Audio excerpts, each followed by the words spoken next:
everyone. I hope you all are doing very well these days. तो आज जो हमारा टॉपिक होने वाला है, जिसके बारे में हम बात करने वाले हैं, वो क्या टॉपिक होने वाला है हमारा? NEET strategy to score 650 plus. कैसे हम नीट के एग्जाम में 650 प्लस मार्क्स स्कोर कर सकते हैं। ठीक है, तो सबसे पहले हम हमारे बेसिक पॉइंट से शुरू करेंगे, जो आप लोगों को पता ही होगा। वो क्या है कि हमारी मार्किंग स्कीम क्या रहती है। तो मार्किंग स्कीम हमारी वही रहेगी, 720 मार्क्स का हमारा पेपर होने वाला है, जिसमें कि हम 180 क्वेश्चंस को अटेम्प्ट करने वाले हैं।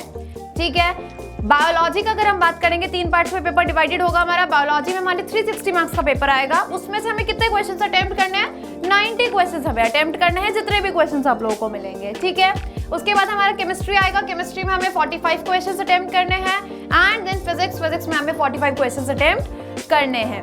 अब देखो, अगर हम बायोलॉजी की बात करेंगे तो आप लोगों को अच्छे से पता है कि बायोलॉजी का पेपर थियोरेटिकल पार्ट होता है। थियोरेटिकल में देखो, अगर हमने याद करा है, अगर हमने उस चीज को पढ़ा है तो हमें समझ आ ही जाएगा। ठीक है, और अगर नहीं पढ़ा तो आपको कुछ भी नहीं आने वाला है। ठीक है, तो आप लोग इसके अच्छे से बिल्कुल प्रैक्टिस करिए। आप लोग डेली के अगर 100 to 150 क्वेश्चंस पर डे आप लोग सॉल्व करेंगे तो बायोलॉजी में कम से कम 84 to 85 मार्क्स लाना बहुत मुश्किल नहीं है। ठीक है, अब बात कर लेते हैं केमिस्ट्री की। केमिस्ट्री में भी आप 50 क्वेश्चन डेली के सॉल्व करिए। बात कर लेते हैं फिजिक्स में भी आप 50 क्वेश्चन डेली के सॉल्व करिए। तो इससे क्या होगा, आपकी खुद की एफिशिएंसी इंक्रीज होगी। अपने क्वेश्चंस को इतना सॉल्व करिए कि जब एग्जाम में ये आपका जो पेपर आपका हमने पैटर्न है कि भाई इतने क्वेश्चंस आने वाले हैं, तो इसमें हमें दिक्कत आए ही ना। ठीक है, 35 to 40 क्वेश्चंस तो आराम से आप केमिस्ट्री में सॉल्व कर ही पाए। फिजिक्स में मैं मान सकती हूँ थोड़ा सा न्यूमेरिकल बेस्ड पार्ट होता है, तो बच्चों को थोड़ी दिक्कत आती है। पर अगर आप लोग इसको पूरी मेहनत के साथ सॉल्व करेंगे तो ये इसमें इतने मार्क्स लाना कोई बड़ी बात नहीं है। और अगर सिर्फ इतनी सी स्ट्रेटेजी से कि अगर आपने 100 से 150 क्वेश्चन पर डे बायोलॉजी के कर लिए, 50 क्वेश्चन केमिस्ट्री, 50 क्वेश्चन फिजिक्स की कर ली, तो आई am giving you a surety कि अगर आप इतने क्वेश्चन करने के बाद भी 15,000 से लेकर 20,000 तक के क्वेश्चंस कितने दिन में सॉल्व कर सकते हो? 100 दिन के अंदर। 100 डेज में आप 15,000 to 20,000 क्वेश्चंस को सॉल्व कर सकते हो। और क्या आपको लगता है इतने क्वेश्चन सफिशिएंट नहीं होते होंगे? इतने क्वेश्चन सफिशिएंट होते हैं गाइस। आपको परेशान होने की जरूरत होगी नहीं इसके बाद। तो आप बस इतनी सी स्ट्रेटेजी को फॉलो कर लीजिए, आप लोगों को कोई दिक्कत नहीं आने वाली है। अब हम बात कर लेते हैं हमारे कुछ इंपॉर्टेंट रोल जो चीजें प्ले करती हैं। सबको पता है class notes, PYQs and NCERT। अगर ये तीनों हमने अच्छे से कर लिए तो 650 प्लस क्या 690 प्लस भी आप लोग लेकर आ सकते हैं। ठीक है, तो क्लास नोट्स पे बहुत ज्यादा ध्यान दीजिए। जो भी आप लोगों ने क्लास नोट्स बनाए उनको बहुत अच्छे से प्रैक्टिस करिए। सेकंड हम बात करते हैं PYQs की। प्रीवियस ईयर क्वेश्चंस बहुत बड़ा रोल प्ले करते हैं। ये बात मेरी आप लोग लिख लीजिए, आज कहीं पर भी डायरी में नोट कर लो अपनी। PYQs बहुत अच्छा रोल प्ले करते हैं हमारी पढ़ाई के लिए। देखो, आप लोगों को क्या लगता है, आप लोग उठाइए 3 से 4 साल के पेपर, अपने लास्ट के 3 to 4 इयर्स के पेपर उठाइए, उनको सॉल्व करिए। देखिए कि कहाँ गलती हो रही है, कितने क्वेश्चंस हमें आ रहे हैं, कितने क्वेश्चंस हमें नहीं आ रहे हैं। जो नहीं आ रहे हैं उनकी प्रैक्टिस करिए।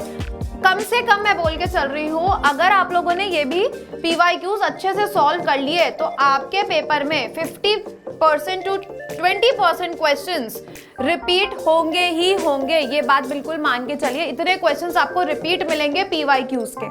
ठीक है, टीचर्स भी देखो ना यार, कहाँ से क्वेश्चन पेपर्स लाएंगे? वहीं से क्वेश्चंस आएंगे ना भाई। कितने क्वेश्चन पेपर हम हर साल नए नए तो नहीं बना सकते ना, तो क्वेश्चंस तो रिपीट होते ही होते हैं। तो 15 से 20% के क्वेश्चंस आप सॉल्व कर पाएंगे सिर्फ अगर आपने 2-3 साल 4 साल के PYQs को सॉल्व कर लिया। तो प्लीज इसके ऊपर प्रॉपर ध्यान दीजिए। अब हम बात कर लेते हैं एक बार हमारी NCERT के ऊपर।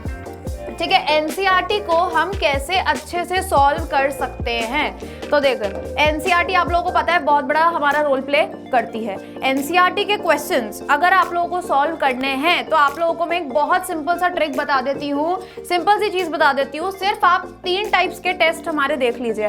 थिंक IIT आपको 3 टाइप के टेस्ट की बुकलेट प्रोवाइड करेगी, क्वेश्चन बुकलेट प्रोवाइड होगी आपको। उसमें अगर आपने ये सॉल्व कर लिए, कुछ भी नहीं करना गाइस, कुछ भी नहीं करना, सिर्फ इन 3 टेस्ट को आप सॉल्व कर लीजिए, 3 बुकलेट्स को सॉल्व कर लीजिए। पक्की बात है, पक्की 650 प्लस तो आप कहीं दूर ही छोड़ देंगे और आप बहुत आगे निकल जाएंगे इसमें। ठीक है, तो मैं आपको एक बार एक क्विक रिव्यू दे देती हूँ किस तरीके हम आपको बुकलेट्स प्रोवाइड करते हैं। आपको ये सारी बुकलेट्स Amazon पे मिल जाएंगी, मैं आपको बताती हूँ अभी वो चीज़ भी। सबसे पहले हम बात करेंगे टॉपिक वाइज हमारी एक बुकलेट है, ये हमारी टॉपिक वाइज बुकलेट है। ठीक है, इस तरीके से सील पैक्ड आएगी, ये एक बॉक्स है। जिसके अंदर आपको 97 टेस्ट प्रोवाइड किए जाएंगे, 97 टेस्ट प्रोवाइड किए जाएंगे, जिसमें से आप देखिए एक क्वेश्चन, ये देखिए आप एक क्वेश्चन पेपर, इसमें आपको 97 ऐसे क्वेश्चन पेपर्स मिलेंगे जिसके अंदर 45 क्वेश्चंस पर क्वेश्चन पेपर आपको मिलेगा। इसमें आप लोग जब टर्न करेंगे तो देखिए 45 क्वेश्चंस आपको मिलेंगे एक टेस्ट में। तो इसी तरीके से अगर आप इतने सॉल्व कर लेते हो 45 क्वेश्चंस, 97 टेस्ट सॉल्व कर लोगे आप, तो उसमें आप कितने 4 से 5,000 क्वेश्चन आपने यही सॉल्व कर लिए टॉपिक वाइज बुकलेट के अंदर। क्लियर। सेकेंड हम बात करते हैं, हमारा एक है नीट पार्ट टेस्ट। मैं आपको ये भी दिखा देती हूँ, ये देखो ये एक और हमारी बुकलेट है जो नीट पार्ट टेस्ट है, आप इसको परचेज करिए। इसके अंदर आपको 12 टेस्ट मिलेंगे जिसमें 180 क्वेश्चंस पर टेस्ट पेपर आपको मिल जाएंगे। और लास्ट हम बात कर लेते हैं हमारे फुल टेस्ट की, ठीक है। ये है हमारी फुल टेस्ट सीरीज। इसमें आपको ये एक बॉक्स मिलेगा फुल टेस्ट का, जिसके अंदर आपको 20 टेस्ट मिलेंगे। कितने टेस्ट मिलेंगे? 20 टेस्ट मिलेंगे। 20 टेस्ट में आपको 180 क्वेश्चंस पर टेस्ट मिलने वाले हैं। ये देखिए ये बिल्कुल सील पैक्ड मिलेगी, ये तो भी मैंने खोली है, ठीक है। मेरे पास बहुत सारे टेस्ट है जो पूरे सील पैक्ड है। सील पैक से आपको टेस्ट पेपर मिलेगा। जब आप इसको ओपन करेंगे तो आपको बिल्कुल वैसा फील आएगा कि हाँ भैया हम तो नीट एग्जाम में बैठे हुए हैं और वैसा ही क्वेश्चन पेपर हमें सॉल्व भी कर रहे हैं, ठीक है। तो इसको full test series, full test हमारा जो ये क्वेश्चन बुकलेट है, इसको आप परचेज करिए और इसके क्वेश्चन सॉल्व करिए। अगर आपने 180 क्वेश्चंस, ठीक है, 180 क्वेश्चंस पर टेस्ट मिल रहे हैं गाइस, इससे बेटर आपको क्या मिल सकता है? आपको पूरी एनसीईआरटी इनमें कवर हो जाएगी, ठीक है। तो इसको परचेज करिए, इसको जितना जल्दी आप परचेज करेंगे उतना ज्यादा आपके पास टाइम होगा टू सॉल्व इट, ठीक है। अब मैं बात कर लेती हूँ ये हमें मिलेगी कहाँ। तो ये देखिए ये अमेजोन पे जाएंगे आप लोग, थिंक IIT टाइप करिए, आपको ये सब खुलता हुआ मिल जाएगा। सबसे पहले हम बात करें चैप्टर वाइज टेस्ट, आपको ये मिल रही है बुकलेट। सेकंड हमारी ये देखिए फुल टेस्ट सीरीज आपको मिलने जा रही है। और नेक्स्ट हम बात कर लेते हैं last but not the least, हमारी पार्ट टेस्ट सीरीज भी आपको मिल रही है। तो ये सब आपको अमेजोन पे अवेलेबल मिल जाएगा। और अब आप लोगों को देखो इनके वीडियो सोल्यूशंस भी मिल जाएंगे। अगर आप लोगों को ये टेस्ट समझ ही नहीं आ रहा है कि भाई हमसे तो सॉल्व ही नहीं हो रहा है, तो आप इन सबके वीडियो सोल्यूशंस आपको थिंक IIT पे मिल जाएंगे। उनको फॉलो करिए, उन टेस्ट सीरीज से उनको उनसे क्या होगा, आपको अपने पूरे आंसर्स के सोल्यूशंस इजीली अवेलेबल मिल जाएंगे। हमारे कुछ ऐसे पॉइंट्स जिनको हमें अच्छे से याद रखना है, और अगर आपने सिर्फ ये 5 पॉइंट भी फॉलो कर लिए, I am giving you a surety ही मान के चलो 650 क्या आप उससे भी ज्यादा मार्क्स स्कोर कर सकते हैं, ठीक है। सबसे पहले हम बात करेंगे प्रॉपर स्केड्यूल। गाइस प्लीज अपना प्रॉपर स्केड्यूल रेडी करिए। ऐसा नहीं हो कभी भी सो रहे हैं कभी भी उठ रहे हैं, उससे कुछ नहीं होने वाला है, ठीक है। अपना प्रॉपर स्केड्यूल बनाओ। जैसे आप रात को 11 बजे सो रहे हैं, सपोज करिए, आप लोगों को सिर्फ 9 घंटे 8 घंटे इतनी ही नींद लीजिए और वो आपकी स्लीप सफिशिएंट होती है, ठीक है। अपने सोने का टाइम और अपने उठने का टाइम उसको बिल्कुल डेफिनेट रखिए। अगर आपने उसको डेफिनेट रखा तो आपका स्केड्यूल बहुत अच्छे से चलेगा। मैं आपको ये बात बता रही हूँ, हमेशा आप लोगों ने बहुत वीडियोस भी देखे होंगे, आप लोगों को भी ये चीज पता होगी कि हमारी लाइफ में हमारा स्लीपिंग टाइम, हमारा वेकिंग अप टाइम वो बिल्कुल सेम होना चाहिए, ठीक है। और इसमें आप लोग क्या करिए दिन भर में, ठीक है, आप उठ गए, आपने अपना काम वाम सब देख लिया, उसके बाद जब भी आप लोग पढ़ने बैठे, सपोज आप लोग 2 घंटे पढ़ रहे हैं, ठीक है, 2 घंटे पढ़ रहे हैं, 3 घंटे पढ़ रहे हैं एक साथ, उसके बाद एक हमेशा 20 to 25 मिनट्स का ब्रेक लीजिए। वो जो ब्रेक होगा ना वो आप लोगों के लिए बहुत इफेक्टिव होगा, ये बात आप बिल्कुल मान के चलिए मेरी, ठीक है। तो अगर हमने प्रॉपर स्केड्यूल तो यहाँ हमारा फॉलो हो गया। नेक्स्ट हम बात कर लेते हैं वर्क ऑन वीक टॉपिक्स। बच्चे क्या करते हैं, जो टॉपिक समझ नहीं आ रहा उसको साइड में रख देते हैं, यार छोड़ो बाद में देखी जाएगी, जो आ रहा है वो कर लेते हैं। वो तो अच्छी बात है, जो आ रहा है वो तो कर ही लो, वो हो गया ना, अब उसको साइड में रखो, बिकॉज वो तो हमें ऑलरेडी आ चुका है। जो टॉपिक हमारे वीक है उस पे ध्यान दो। अगर वो आपने अभी नहीं किए तो रिविजन के टाइम पे उसमें कितनी दिक्कत आने वाली है, ठीक है। जो आ गया है वो तो हम आगे पढ़ेंगे तो हमें रिवाइज हो जाएगा, सब कुछ रिकॉल हो जाएगा। पर अगर जो हमारे वीक टॉपिक है वो अभी ही कंप्लीट नहीं होंगे, अभी ये सॉल्व नहीं होंगे, तो आगे जाके तो कितनी दिक्कत आएगी ना, ठीक है। तो इसके लिए आप अपने वीक टॉपिक्स पे प्लीज काम करना अभी से शुरू कर दीजिए। थर्ड हम बात कर रहे हैं test and proper analysis of test, ठीक है। जो भी आप टेस्ट देते हैं, जिस भी आपने टेस्ट सीरीज को ज्वाइन कर रखा है, जो भी कोचिंग इंस्टीट्यूट से आप पढ़ रहे हैं, it can be anything, okay, it can be anyone, कहीं से भी कर रहे हैं, बट जो भी पेपर आप देते हैं उसका प्रॉपर एनालिसिस करिए। कहाँ मैं गलत था, कहाँ मैं गलत नहीं थी, ठीक है। उस क्वेश्चंस को देखिए, उन क्वेश्चंस को सॉल्व करिए। जितने ज्यादा आप उन क्वेश्चंस को सॉल्व करोगे उतना ज्यादा आपको प्रॉफिट एग्जाम में मिलेगा, ये बात बिल्कुल श्योर है। Question wise analysis of last year question paper, ये सबसे इंपॉर्टेंट पॉइंट मैं बोलूंगी, ये सबसे ज्यादा जरूरी पॉइंट है आपके लिए। क्यों जरूरी है?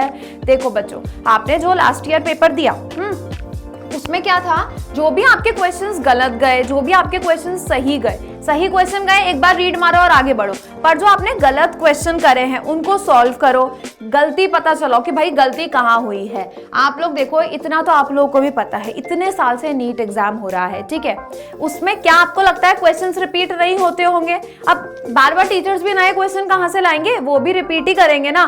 तो आप लोगों के लिए बेस्ट और बेस्ट जो पॉइंट मैं आपको बता रही हूँ, अगर आप लोगों ने लास्ट ईयर के क्वेश्चन पेपर्स को 3-4 साल 5 साल के क्वेश्चन पेपर्स निकालो, सारे साल के 3-4 साल के निकाल लो आप, तो लास्ट उनको पूरा अच्छे से सॉल्व करो। अगर आपने वो 3-4 ईयर के भी अच्छे से कर लिए ना, तो क्या होगा, ऑलमोस्ट क्वेश्चंस आपको आते होंगे, ठीक है, पेपर में रिपीट तो डेफिनेटली होंगे, ठीक है। तो अगर आपने वो भी सॉल्व कर लिया तो आपका हो सकता है 30 to 40% पेपर वहीं आपको समझ आ जाए, वहां आपको पढ़ने की भी जरूरत ना पड़े।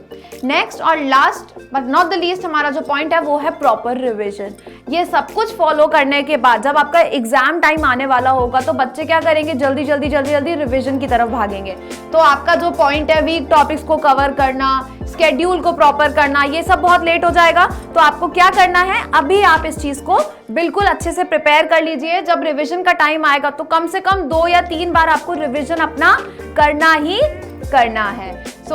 यही सब मैं आपको आज के टॉपिक में बताना चाह रही थी। अगर आपने ये स्ट्रेटेजिकल पॉइंट, सिर्फ इतने से पॉइंट्स भी अच्छे से दिमाग में बिठा लिए और इन पे वर्क करना शुरू कर दिया, गारंटी लेके रखना 650 प्लस क्या 690 प्लस भी आप लोग ला सकते हैं, ठीक है। सो ऑल द बेस्ट, अपनी स्टडीज को अच्छे से प्रिपेयर करते रहिए। Stay focused, work hard, study hard, okay. और इसी तरीके वीडियोस अगर आपको और भी देखने हैं सो प्लीज, अगर मेरा वीडियो आज का पसंद भी आया सो प्लीज आप जाइए, लाइक करिए, चैनल को शेयर करिए, सब्सक्राइब करिए and wait for more upcoming updates. Thank you everyone.